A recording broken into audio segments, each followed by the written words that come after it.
श्री गुरुचरण कमलेभ्यो नमः। श्री सुखदेव गोस्वामी कह रहे हैं, अरे राजा परीक्षित, नारद मुनि युधिष्ठिर महाराज से कह रहे हैं कि जब हिरण्यकशिपु ने अपने पुत्र प्रहलाद से भगवान के सिद्धांत के बारे में सुना तो वो इतना क्रोधित हो गया कि उसका शरीर कांप रहा था गुस्से के मारे। प्रहलाद ने तो बिल्कुल सत्य कहा था, क्योंकि मनुष्य जीवन भगवान ने एक प्राणी को, आत्मा को दिया है भगवान का भजन करने के लिए।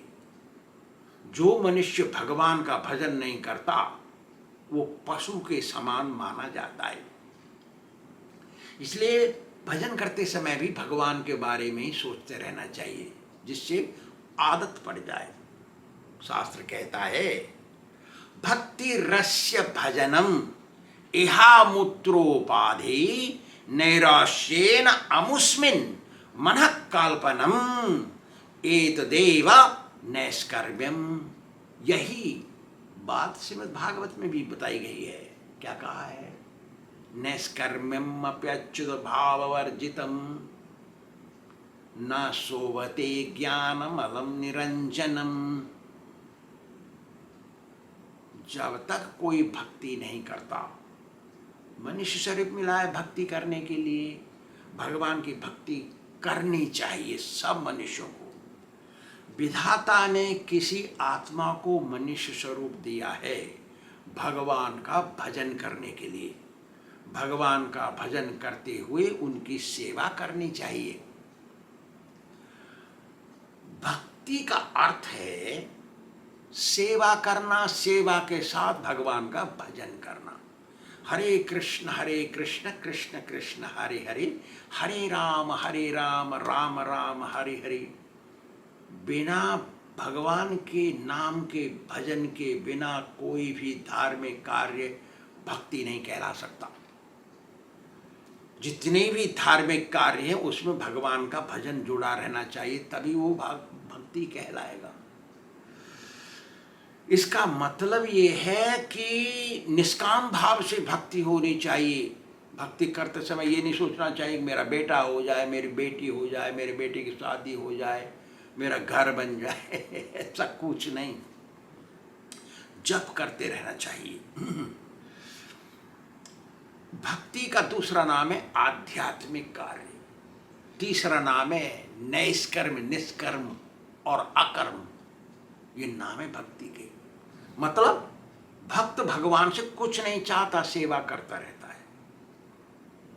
क्योंकि भगवान से कुछ नहीं चाहता तो भगवान सब कुछ देते हैं। बिन मांगे मोती मिले, मांगे न मिले भीख, है ना?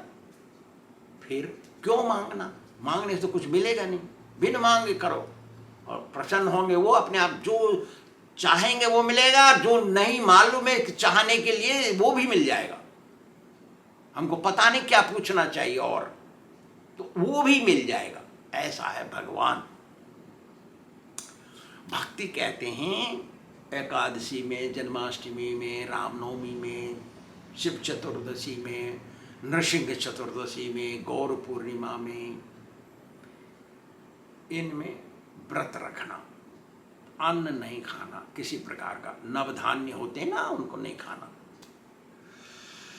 तुलसी की पूजा करना, भगवान की पूजा करना, भगवान का जप करना, गुरु सदगुरु स्वीकार करना। सदगुरु कहते हैं जो शास्त्र से प्रमाणित हो, उसको सदगुरु कहते हैं। और गुरु जी के बताए मार्ग पर चलते रहना। और जब समय मिले वृंदावन में आके निवास करना, भागवत का अध्ययन करना। ये भक्ति के कुछ अंग हैं, मुख्य अंग। इनको जरूर करना चाहिए। ऐसी बात सुनकर के प्रहलाद की हिरण्यकशिपु पागल हो गया और उसने संडा अमर्क शुक्राचार्य के दोनों पुत्रों को धमकाना शुरू किया। अरे नीच ब्राह्मणों, तुम्हारी बुद्धि तो भ्रष्ट हो गई। तुमने इस अबोध बालक को ये क्या सिखा दिया? मेरी इच्छा के विरोध में सिखाया। मैंने तो कहा था तुमको हमारी परंपरा के अनुसार वो शिक्षा देना और देखना कि कोई आकर गुमराह ना करे इसको। हमारी परंपरा की शिक्षा ज्ञान दिए बिना तुमने मेरे शत्रु का ज्ञान दे दिया। मेरा शत्रु विष्णु है, ऐसा बोल रहे हो। तुमने सिखा दिया इसको भजन करो, मेरे शत्रु का भजन करो, ऐसा सिखाया तुमने। ऐसे शिक्षा कैसे दे दी रे? हम तो आपको पुरोहित मानते, आपका सम्मान करते, आपको विश्वास करते हैं। तुम लोग तो घर में शत्रु पैदा कर दिया। हमारे घर में लड़ाई हो जाएगी, अब हम लड़ेंगे आपस में, पुत्र और पिता। भेदभाव कर दिया तुमने हमारे घर में। अब मैं समझ गया तुम विष्णु के गुप्तचर हो। विष्णु ने भेजा है तुमको और मेरे शुक्राचार्य का पुत्र बना करके तुम विष्णु के गुप्तचर हो, इसलिए तुम दंड के हकदार हो। तुमको दंड दूंगा मैं। ऐसा सुन करके संडा मार्ग तो डर गए। बात भी सही है, लेकिन वो संभले और बोले हिरण्यकशिपु से, महाराज आप सही कह रहे हैं, नौकर की गलती से मालिक की बुराई होती है, शिष्य की गलती से गुरु को प्रभाव पड़ता है, शिष्य की गलती गुरु को भोगनी पड़ती है। साधारण जनता पहले गंदे आचरणों को पकड़ती है, बुराइयों को पकड़ के और फिर बखान करती है। अच्छे आचरणों को, अच्छे गुणों को नहीं पकड़ती, वो नहीं बखान करती है। ये तो साधारण जनता का लक्षण है। वो अच्छे गुणों को नहीं पकड़ती है वो। इसका एक कारण है महाराज, वो अनादिकाल मतलब सृष्टि के आरंभ से ही ये जनता है ना, सब इंद्रिय सुख में लगी है। इंद्रिय सुख ही चाहती है, मेरे शरीर के लिए कुछ मिले, मैं जिससे सुख भोगूं। लेकिन कभी कभी ऐसा देखा जाता है कि दुष्टों के घर में भी भगत पैदा हो जाते हैं। ऐसा भी देखा गया है कि राक्षसों के घर में भगत पैदा हो जाते हैं। जिन लोगों ने पिछले जन्म में अच्छे कर्म किए उनके अच्छे आचरण होते हैं महाराज, और दुष्टों की संगत में रहने से भी उनके अच्छे आचरण नहीं चले जाते। वो अपनी भक्ति को बचा के रखते हैं, दुष्टों की संगत के प्रभाव से बचा के रखते हैं। क्यों? कि उन्हें ऐसे अच्छे कर्म किए, उनके दुष्टों की आदत अच्छी नहीं लगती, भक्ति ही अच्छी लगती है, तो बच के रहते हैं वो। ये धार्मिक आत्माएं हैं महाराज, इसलिए वो बच जाते हैं और भक्ति में बने रहते हैं। इसके बाद नारद मुनि जी कहते हैं, अरे युधिष्ठिर, हिरण्यकशिपु ने अपने गुरुपुत्र संडामर्क को बहुत डांटा, इतना डांटा। और गुरुपुत्र क्योंकि वो ब्राह्मण है, उनको मालूम है तो हमको सम्मान ही करेगा और क्या कर सकता है, तो वो डरे नहीं और उन्होंने अपने को निरपराध सिद्ध करते हुए और कहा, हे महाराज, आप अपने क्रोध को थोड़ा शांत करिए। आप केवल सुनी सुनाई बातों में आ गए और उसमें विश्वास कर लिए हैं और हम पर संदेह कर रहे हैं और हमको ही दोषी ठहरा रहे हैं। आप हमारे ऊपर अन्याय ना करें महाराज। हे महाराज, जो बात आपका पुत्र प्रहलाद कह रहा है ना, वो हमने नहीं सिखाया, ना किसी दूसरे ने सिखाया महाराज। ये अपने आप ही सीख गया, किसी ने इसको गुमराह नहीं किया। ये तो इसका स्वभाव है महाराज। ऐसा करना इसका स्वभाव है। आप अपने क्रोध को थोड़ा शांत करिए महाराज। हो सकता है कि आपका पुत्र गर्भ में से सीख के आया है, पेट, मम्मी के पेट में से सीख के आया है, क्योंकि हमने इनको बहुत अच्छे तरीके से देखा है, देखभाल किया है, सावधानी बरती है, कोई ना सिखावे इसको कुछ भी, और हमने ये सिखाया नहीं। तो नारद मुनि कहते हैं आगे कि ऐसी बातें गुरु पुत्रों से सुन करके संडामर्कों से हिरण्यकशिप को थोड़ा विश्वास हो गया संडामर्क के ऊपर। तब हिरण्यकशिपु ने प्रहलाद को धमकाते हुए पूछा, बोल तू सही बोल, इन अध्यापकों ने तो कुछ सिखाया नहीं तेरे को, तू कहां से सीख के आया, किसने पढ़ाया तेरे को? अरे कुलांगार, तू कहां से पैदा हो गया हमारे घर में? उल्टी बातें तेरे को किसने पढ़ाई? बोल, सच बोल, हमसे सच बता। तब प्रहलाद महाराज बोलते हैं, अरे पिताजी, इन गुरु पुत्रों का कोई दोष नहीं है, इन्होंने मुझे ये सब बातें नहीं सिखाई, ये स्वयं नहीं जानते हैं महाराज, इनको ही पता नहीं क्या सिखाएंगे हमको।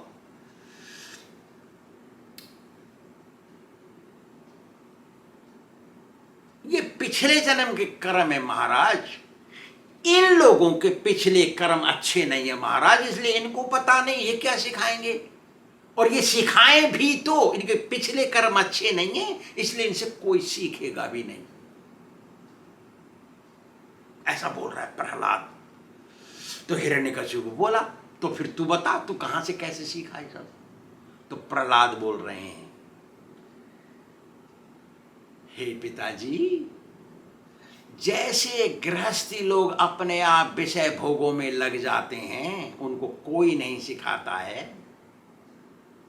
बात भी सही है, वो प्रतिदिन इन चीजों को भोगते हैं, प्रतिदिन पत्नी के पास सोते हैं, प्रतिदिन पत्नी पति के पास सोती है, प्रतिदिन वही भोजन करते हैं, प्रतिदिन वही पीते हैं, प्रतिदिन वही शैया पे सोते हैं, रोजाना वही काम करते हैं, फिर भी इनकी तृप्ति नहीं होती,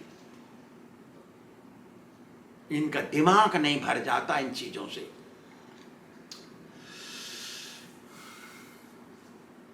वो संतों से सुनते कि इंद्रिय सुख नरक ले जाएंगे, फिर भी वो नहीं छोड़ते, बंद नहीं करते, कितना भी संत बोल बोल के मुंह दुख जाए संत का, फिर भी नहीं सुनते, और सोचते हैं अरे इसके पास जाएंगे तो ऐसा ही बोलेगा ये, और जाना बंद कर देंगे।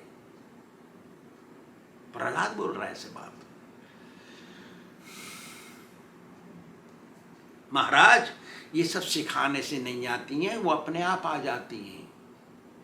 ऐसे ही मेरी भक्ति है, मेरे को किसी ने नहीं सिखाया है, ये अपने आप आई है महाराज। आगे बोलते हैं फिर, नाते विदुस्वार्थ गतिम ही विष्णुम दुराशया ये बहिरर्थ मानिनः अंधा यथारंधे रूपनीयमानास तेपीषु तंत्र्या मूर्धाम निबद्धा। जो लोग इंद्रिय सुख में लगे हुए हैं, वो आध्यात्मिक से अंधे होते हैं महाराज। ऐसे अंधे लोग जो भौतिक सुख में डूबे हुए हैं, और वो दूसरे अंधे गुरु को पकड़ लेते हैं, उसका अनुसरण करके गड्ढे में गिरते हैं।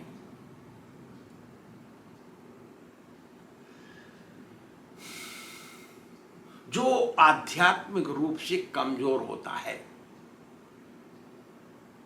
जिसको आध्यात्मिक शास्त्र पूरे नहीं मालूम हैं, जिसकी आधी जिंदगी भौतिक मार्ग में बीत गई, जिसके कारण उसका मन भौतिक वस्तुओं में जाता भागता है, ऐसे गुरु को अंधा गुरु कहते हैं महाराज। ऐसे अंधे गुरु को ये भौतिकवादी अंधे आदमी अनुसरण करें, तो नरक रूपी गड्ढे में गिरना आवश्यक हो जाता है महाराज। यदि ऐसे लोग धार्मिक होते हैं तो, कह रहे प्रहलाद, ऐसे लोग यदि धार्मिक होते हैं तो वो धर्म रूपी रस्सी इनको बांध लेती है। धार्मिक आध्यात्मिक से अलग है। स्वाहा स्वाहा यज्ञ करा लेना, अनुष्ठान करा लेना, यहाँ तीर्थ में चला जाना, वह गंगा में नहा लेना, वह फलाना कर लेना, वह ढिमाका कर लेना, धर्म करते ना, संतोषी मैया, नव दुर्गा, शिवरात्रि, फलाना ढिमाका, रुद्राध्याय करते हैं ना, वो सब ये रस्सियां हैं महाराज। इससे बंध जाता है आदमी तो उसका जो अंतिम मोक्ष लक्ष्य है वो हाथ से छूट जाता है, हाथ से निकल जाता है। इसी कारण वो चरम लक्ष्य निकल जाने के कारण महाराज ये जन्म मरण के चक्कर में फंसे रहते हैं ये लोग। आगे बोलते हैं फिर, नैषा मतिस्तावदुरुक्रमांघ्रिं स्पृशत्यनर्थापगमो यदर्थ महीयसां पादरजोभिषेकं निष्किंचनानां न प्रणीत यावत्। हे महाराज, जब तक किसी ने शुद्ध भक्त से संबंध नहीं बनाया और उनके चरणों की धूल से स्नान नहीं किया, तब तक उस मनुष्य के पाप नहीं गए महाराज। और जब तक पाप नहीं जाते महाराज, तब तक भगवान के चरणों में उनको जगह नहीं मिलती महाराज। क्या बोल रहा है वो? इसलिए श्वेतस्वतरोपनिषद कहता है, यस्य देवे परा भक्तिर् यथा देवे तथा गुरौ तस्यैते कथिता ह्यार्था प्रकाशन्ते महात्मना। यदि किसी के सामने भगवान आ गए, प्रकट हो गए, तो वो कैसे सम्मान करेगा, कैसे पूजा करेगा उसको? ऐसी ही सम्मान, ऐसी ही पूजा जब गुरु जी की वो करता इतनी श्रद्धा से, तब उसके अंदर से वो ज्ञान उदय होता है जिससे मोक्ष मिलता है महाराज। फिर आगे कहते हैं, ममैवैष प्रणुते तेन लभ्यस् तस्यैव आत्मा विवृणुते तनुस्वाम। मेरे मुंह में थोड़े प्लास्टिक के दांत है ना, तो गड़बड़ हो जा रहा है थोड़ा। जिसको भगवान अपनाना चाहते हैं ना महाराज, उसी को वो स्वीकार करते हैं। भगवान ने चूज कर ले, जैसे तुम 50 आदमी बैठे होंगे, उनमें से एक को चूज करेंगे, खड़े हो जाओ, आओ इधर, तो बुलाओगे तो वही आएगा ना। ऐसे भगवान चूज करते हैं, तभी उसको मोक्ष मिलता है, तभी उसके पास सदगुरु आते हैं, या वो सदगुरु के पास पहुंचता है और सदगुरु के ऊपर श्रद्धा करके विश्वास से उनकी बात पर चलता है और उनकी पूजा करता है। उनमें भगवान की दृष्टि रखता है महाराज, तभी वो मोक्ष प्राप्त करता है। ऐसे बोल रहा है प्रहलाद। श्री राधा गोविंद भगवान की जय।